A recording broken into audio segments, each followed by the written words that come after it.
Welcome back to the Everyday Faith Podcast from Eastside with today's faith-rooted principle. Good morning, it's Pastor Finley Cutshaw again, and today we're looking at the second principle of the Judeo-Christian ethic.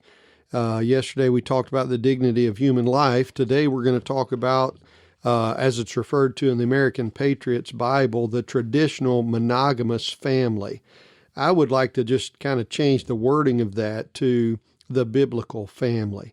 Genesis chapter 2, verse 23 and 24 says this, "And Adam said, This is now bone of my bones and flesh of my flesh. She shall be called woman because she was taken out of man. Therefore shall a man leave his father and his mother, and shall cleave unto his wife, and they shall be one flesh." It's interesting, too, to note when Jesus was questioned by the Pharisees concerning marriage, he quoted pretty much verbatim some of this text that we just read. And that indicates to me that God's mind had not changed about marriage from the time of creation all the way until the time of Jesus, which would have been about 4,000 years.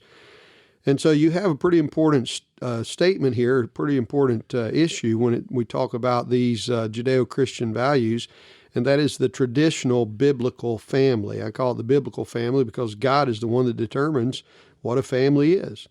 Though society has often corrupted the biblical family, it remains the bedrock of a healthy, flourishing society. God established marriage based on the fact that it was not good that the man should be alone. Genesis chapter 2, verse number 18. It was God that created the woman from the rib of man. And I think it's important to acknowledge the fact that he took from him a rib. He didn't take a bone from his head so that she'd rule over him, or a bone from his foot so that it could be said that she's supposed to be under his feet, but a rib bone so that she stands beside of him and close to his heart. God ordained that this would be the means of procreation and family life. God's perfect design was one man and one woman for one lifetime. He told Adam and Eve to multiply. This implies building a family. And any perversion of this plan weakens society and mars God's influence and image in his created order. So you and I need to understand that this is not just an important principle because we may be conservatives.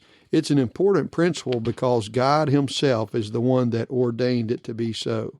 So today, this matter of the traditional biblical family was a guiding principle in the Judeo-Christian values that founded this nation. If we remove that or remove the dignity of human life, our nation will crumble. God bless.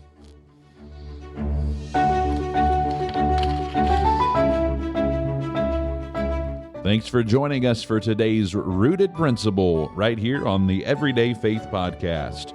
If today's conversation has encouraged you, be sure to share it with someone who might need it, and don't forget to follow and subscribe so you never miss an episode. We'll see you next time right here on the Everyday Faith Podcast.